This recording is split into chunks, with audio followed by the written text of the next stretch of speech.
بینەرانی یازی سڵاوتان لەبێت بەڕێزان بەر لە بەیاننامەی 11 ئازاری 1970 ئەو دەمەی کە ڕێکخراوی یەکێتی قوتابیانی کوردستان بوو بە دوو باڵەوە یەکێک لەو باڵی قوتابیان بە پارتی شۆڕژێر و باڵی جەلالی ناسرا بوو کە درێژکراوی یەکێتی قوتابیانی کوردستان بوو لەگەڵ هەندێک لە خوێندەوارە چەپەکانی خانەقین و کەرکووک کاری سیاسی و ڕێکخراوەیان دەکرد تا دامەزرانی کۆمەڵی ڕێزدەرانی کوردستان لە دەی 6 1970 لە ئەنجامی گونجان و نزیکی و یەگرتنەوەی ئەم ڕەوتە چەپە و باڵی پارتی شۆڕژێر یەکێتی قوتابیان لەگەڵ بنچینەکانی بیری کۆمەڵی ڕێزدەران زۆربیان چوونە نێو ڕیزەکانی کۆمەڵە و بوونە بەرپرس و کادیر و ئەندامی ئەڵقە ڕۆشنبیریەکانی کۆمەڵی ڕێزدەران. خۆشەویستان، یەکەمین بەرپرسی ئەم ڕەوتە چەپەی ناو ئەڵقە ڕۆشنبیریەکانی کۆمەڵە لە خانەقین فازیل کەریم ئەحمەد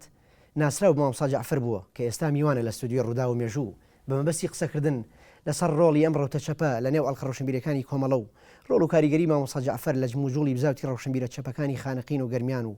لەو ڕۆژگارەدا و بەشداریان لە ڕیزەکانی کۆمەڵە و ڕێخستنەکان و کۆمیتەی هەرێمەکان و کۆمیتەی پێشڕە و کۆمیتەی بەغدا و چۆنێتی دروستبوون و دامەزرانی ڕێکخراوی هەڵۆی سوور و پاشان چوونە شاخ و بوونی بە ئەندامی کۆمیتەی ناوەندی کۆمەڵە و بارودۆخی کۆمەڵە دوای کارەساتی هەکاری و بەشداری ئەو لە ڕیزەکانی کۆمەڵە لەو خۆناغەدا تا ساتە وەختی جێشتنی نیشتیمان و چوونی بۆ تاراوگە میوانداری بەڕێزیمان کردووە وەک ئەندامی کۆمیتەی ناوەندی پێشووی کۆمەڵی ڕێزدەرانی کوردستان. مامۆستا جەعفەر زۆر بەخێربێ بۆ بەرنامەی ڕووداو مێژوو خۆش بە ئامادەبوون. زۆر سوپاس بۆ بەشداریت لە بەرنامەکە. مامۆستا جەعفەر، من پێم خۆشە هەروەک پیشی هەمیشەی بەرنامەکە بۆ بەرچاوڕوونی بینەرانی ئازیز پێم خۆشە بۆ پرسیارە بێ مەلات بپرسم مامۆستا جەعفەر کێیە؟ منانجە جار لە یەکێک لە نووسینەکانمە ئەو ینی بە ناوی نەنکمەوە وەڵام ئەو پرسیارت لە نەکم کردووە کە وتمە نەنەگیان تو کێی توی خۆشم نازانم کێم. جام ئەوە یەکێک لە ئەگەر بە شێوە کلاسیەکە بێ من بڵێم ناوم مامۆستا جەعفەر و ناو ئەسڵەکەم فازل کەریم ئەحمەدە. ئەو جار لە هەر ڕۆیەکی ترەوە بڵێ ئەوە بێتە بڵێن وردەکارێکی ڕەنگە دوور و درێژ ڕەنگە بۆ خوێنەران ئەو چکە زۆربەی خەڵک ڕەنگە بمناسن ڕەنگە ئەوە پێویست نەکە لەسەری هەر ئەو دەیبزانین ساڵی چەند لەدایک بوویت و لەکوێ لەدایک بوویت و من ئەوی ڕاستی بێ لە ساڵی 52 لە خانەقی لەدایک بووم 1852 ئەو جار باوکم ناوی سەید کەریمە لە عاشرەتی جەباریە لایەکیشم سلمەی سێعەلی حەمەخانی پێڵێن ئەویش بەرزنجیە یان زیاتر لە منطقەی لە دێهاتەکانی خانەقی بوون لەوێ ژیاوین و دوای هاتوین بۆ خانەقی. زۆر باشە مامۆستا جەعفەر. بنەماڵی ئێمەش ئێمە 5 برا و 2 خوشک بوون ئێستا هەر من و برایەک و خوشکێکم ماوێنێتەوە. بەڵێ باشە، ئەگەر پرسیارێکی دیکە بکەین بەوەی کە مێژووی بەشداری سیاسی و بەشداری لە شۆڕش و بەشداری لە بزاوتی چەپگەرایی و زاوتی ڕۆناکبیری لە گرمیان مێژووی ئەم ساتە وەخت و ئەم قۆناغی ژیانی مامۆستا جەعفەر لەکەیەوە دەست پێکا و چۆن دەستی پێکرد؟ ڕاستەکەی لە خانەقی پێش منیشە دوای منیشار خەڵکە بووە کە دەورێکی سیاسی زۆر گرنگیان بینیوە ڕەنگەوە پەیوەندی بووە هەبێ خانەقی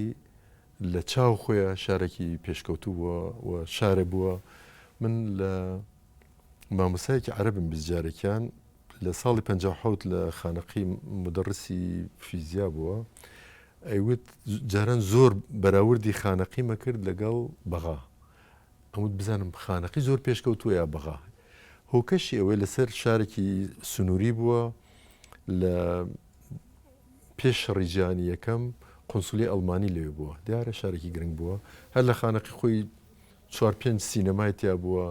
شانۆی تیا بووە لە سیەکان و لە چلەکان ئیتر شارێکی پڕجموجوڵ و سەقافاتی جیاجات تێکڵایەوە بوو لەلایەک و بریتانیەکان هاتوون لە نەوتی خانەقی کاریان کردو لەلایەکەوە خانەقی لە بەغاوە تا حدێک نزیکترە تاکو و شارەکانی تری کوردستان لە ئێران و نزیکە ئەگەر بڕۆی سەیری هەر ئەرشیفێکی وڵاتان بکەی زۆر جە ناوی خانەقی دەرەکەوێت کە ئەوە پێویستی بەڕاستی بە لێکدانەوە و لێکۆڵینەوەی مێژووی ئەکادمی زۆر باشە هەیە. باشە مامۆستا جان، مەلا بەختیار لە یەکێک لە دیدارەکانیە ئاماژە بەوەکە کە ساڵانی هەفتاکان یەکێک لە کەسایەتە دیارەکانی ناو ڕەوتی چەپ لە خانەقین و گەرمیان و کەرکک مامۆستا جەعفەر بوو هەندێک جار ئاماژەش بەوەکە کە ئەو ڕەوتی کە لەو ڕۆژگارەیە کاریان کردووە کاری ڕووناکبیری و کاری چەپگەراییان کردووە مامۆستا جەعفەر بەرپرسیان بووە. من ڕاستێک ئەگەر مێژووی ئەو ڕۆتەمان بۆ بژێریتەوە ڕۆتە چۆن بوو ئێوە چۆن بوو لە چەپ چێت لەگەڵ بوو لە خانەقی خەڵکی زۆرە بوو کە بتوانێت بە چەپ بناسرێن لەلایەکەوە ئەوانەی لە ناو ڕیزەکانی پارتی دیموکراتی کوردستان بە هەردوو باڵەکەی و کاریانە کرد بە تایبەتی باڵی مەکتەبی سیاسی خەڵکی زۆرە بوون کە ئێستا ئەگەر کاتی بەرنامە هەبێ ئەتوانین زۆر قسە لەسەر ئەو بکەن مەسەرەن ئەو کاتە چەند پێم خۆش نییە کەمی کەس نایە ئەو بڵێم شەید غاندی یا مەجید کەریم ئەحمەدی برام کە یەکێک بوو لە خوێنەوەرە هەرە بڵێن ناسراوەکانی ئەو سەردەما و یەکێک بوو لەوانەی کە زۆر جار مناقەشات و شتیوە ڕووی بدای لە خانەقی ئەو یەکێک بوو لەوانەی لەگەڵ گروپە جاجەکانە ئەم یەکێک بوو لەوانەی بەڕاستی ئەوەی بە ئەنگلیزی هینی پێڵم ئۆتۆریتەری پێێنین ئەو یەکێک بوو لەوانەی کە هەرچەند کە شەیدکرا نزیکەی 30 ساڵ بوو تەمەنی ئەو کاتێک کە باسیەکەم تەمەنی هەر 21 ساڵەوانە بۆ بەڵام مرۆڤێک بوو کە زۆر بە باشی توانی مناقەشاتی باش بکە و دەوری باشیە بوو کاک نەریمان مەحموود دەربەن فەقەری کە ئێستا لە ڤێناژی مامەسا سەلاح حەسەن کە ئێستا سەرۆکی ئۆلمپیای کوردستانە خەڵکێکی زۆرە بوو ڕاستی دارای کاکدارای مەلا عەبدوڵایە مەجموعی خەڵکی زۆر لێ بوو ئەمجار لە ناو ئەحزابەکانی تریشە خەڵکی لێ بووە ینی دەوری سەرکردایەتیانە بێت بە تایبەتی لە ناو قیادە مەرکەزی لە ناو لجنەی مەرکەزی حزبی شوێنی عێراقی لە ناو گروپەکان بە گشتی جوڵانەوەیەکی باشە بۆ کاتە بە تایبەتی ژمارەی خوێنەوار لە خانەقی ژمارەیەکی زۆر بوون و چالاکیان هەبوو کاتە یعنی هەوڵێکی زۆر دەدرا و ئەوەش من پێم وایە بەشێکی پەیوەندی بەوە هەیە مەسلەی پەیوەندی بە مەسلەی ناسنامەوە هەیە ئەو خەڵکە حەزیان نەکرد بزان ناسنامەیان چییە دەوریان چییە ئەمانەکێن لەلایەکی تریشەوە عەرەبە شۆڤینیەکان ئەوانە هەوڵێنەدا ناسنامەی خانەقی بسڕنەوە و بە تایبەتی لە ینی هەفتا بەدواوە هەوڵێکی زۆر دەدرا بۆ شێواندنی ناسنامەی ئەو شارە کە من خۆمێکێک بووم لەوانەیە ئەتوان بڵێم بەبێوێ ڕەنگە بەخۆم بزانم هەوڵم داوە بەرگری لەو ناسنامەیە بکەم بەلامەوە گرنگ بووە ئەو هاڤاڵانەی منیشە ئەوانەی کە ناوم هێنان جگە لەوە خەڵکانی تریشە بوون کە لە جیلی خۆم بوون وەکو کاک مەلا بەختیار مامۆستا مەحسن کاک ئەماد ئەحمەد خەڵکی زۆر هەیە کە ینی دکتۆر خەسرە و گوڵە ئیتر خەڵکی ینی ساگەر باسییانکەین ئەوەی جەبات فەرمان یەکێک بوو ڕەنگە لەگەڵ کاکم ئەوە زیاتر ڕەفیق بوو گیان ملازم جامێر لە وەختەیە ملازم جامێر خانەقین و تا هەفتا و دووانە نهات بۆ خانەق چکە ئەو لە مەنەلی خوێندبووی و دوای لە بەغا لە کولی ئاسکەری ئەوانە دوای یەنە سەر باسی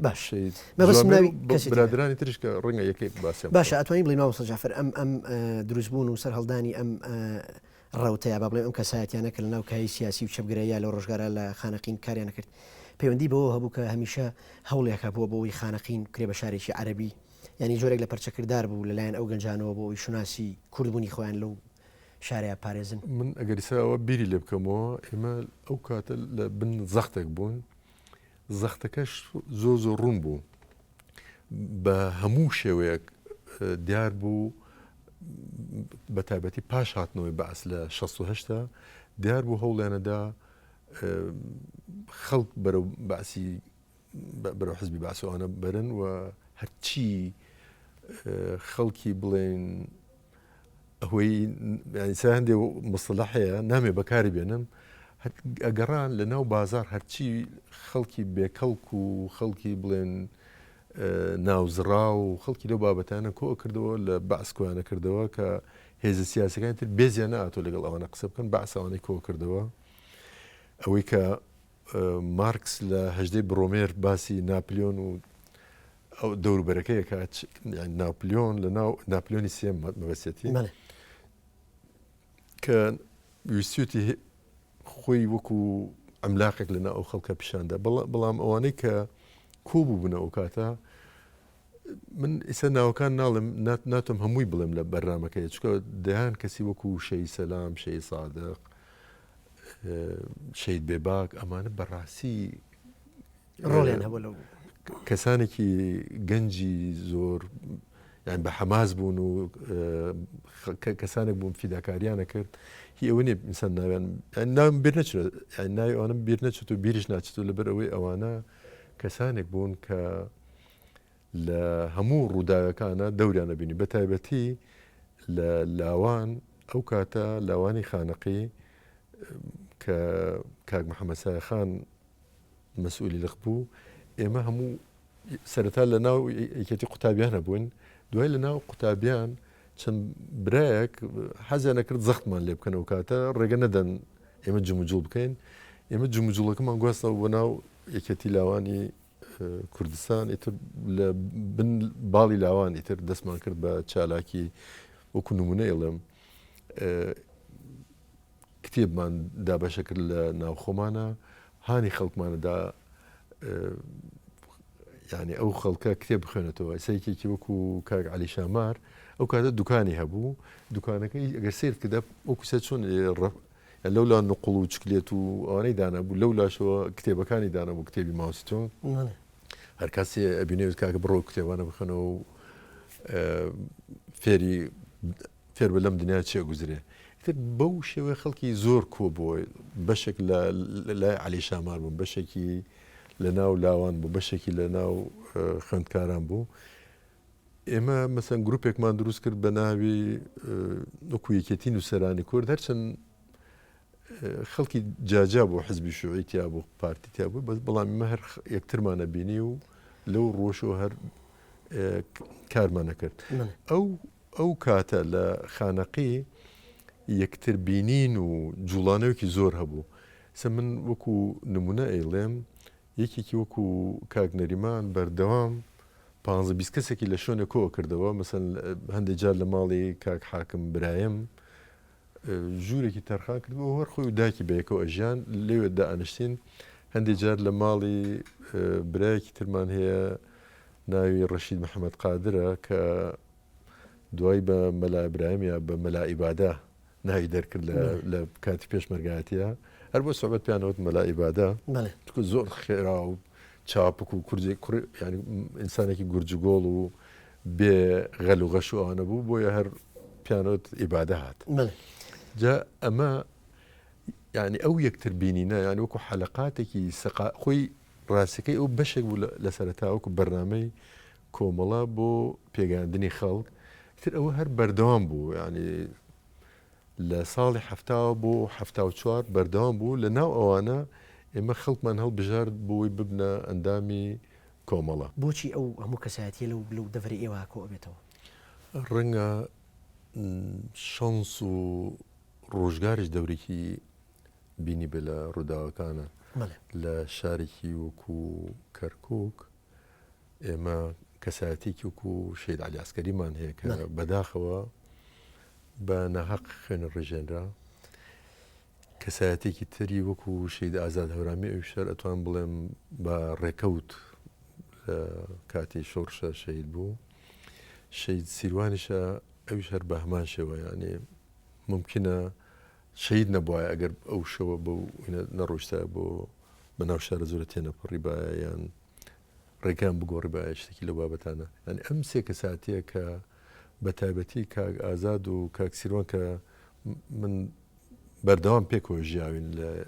لە شاخە لە کاتی لە بڵێن لە نێوزەنگە لە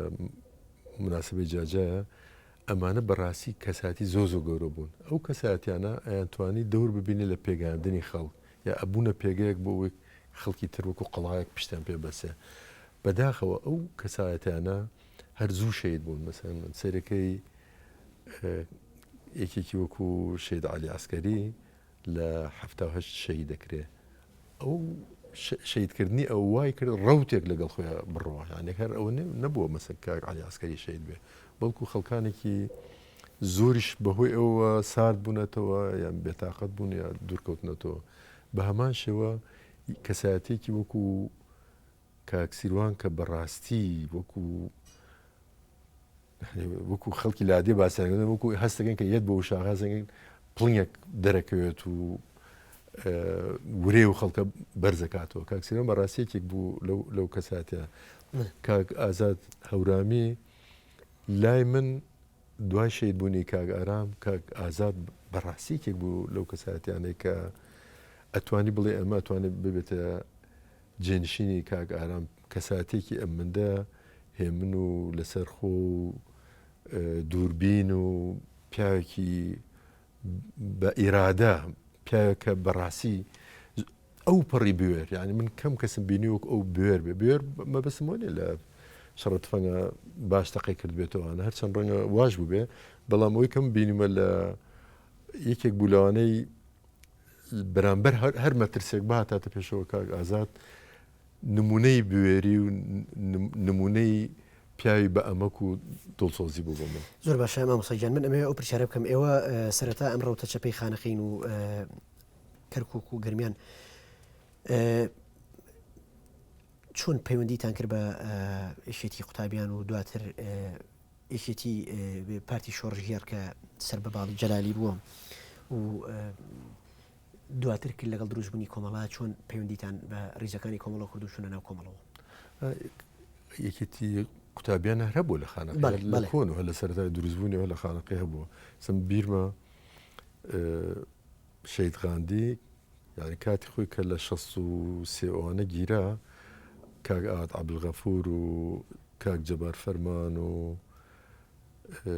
خەڵکی زۆر کە این بۆ مجە محەممەد یاوار بۆ محەممەد جەلیل بوو خەڵکی زۆر چە ناڵم چە بیرن هەموو کە من مناڵ بووم کاچم بۆ زیندان بۆ لایەن ئەو برانە هەر لەو کاتەوە ئەمناسین و بەداخ و بەشێکیان شەید کراون و بەشێکیان لە ژیانە نەماون بەڵام ئەو کەسانە کەسایەتی بوون لە خانەقەی هەر ئەوانیشە خەڵکی زۆریان لێ کۆ بووەوە ئەو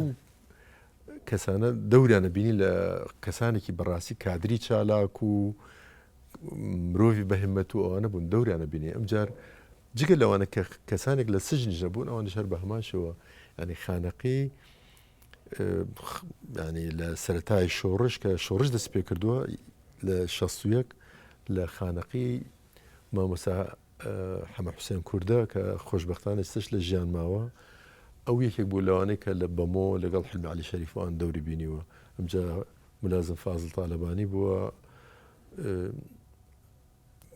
کە عومەر شێغالب کە هەر عومەر تالەبانی ئەوشێکێک بوو لەو کەسانە خەڵکی زۆر ئەو کەتانە ئەوان ئەو کەسانە بوون کە لە شاخ بوون و ینی پێشمەرگەی ناودار و ئەوانە بوون ئەمجار کەسانی وەکو کاک ئەحمەد کەلاری و خەڵکانی زۆر ئەو کاتانە لە هێزێکیان دروست کرد بوو لە بەمۆ ینی بەمۆ یەکێ لە بنکە گرنگەکانی بەمۆ و سەرتەکەوانە بنکەیەکی گرنگ بوو لێوێشەوە ئەمەلیاتی پێشمەرگانە کرا لە ناو خانەقی لە هەر شوێنێک بیانویسە ئەوێ بنکەیەک بوو بۆ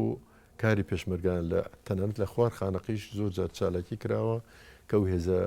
پێشمەرگانە کردوانە کە لەوێ بوون دواتر چۆن لەگەڵ دروستبوونی کۆمەڵی ڕەشدەرانی کوردستان لە دەی 6 هەفتە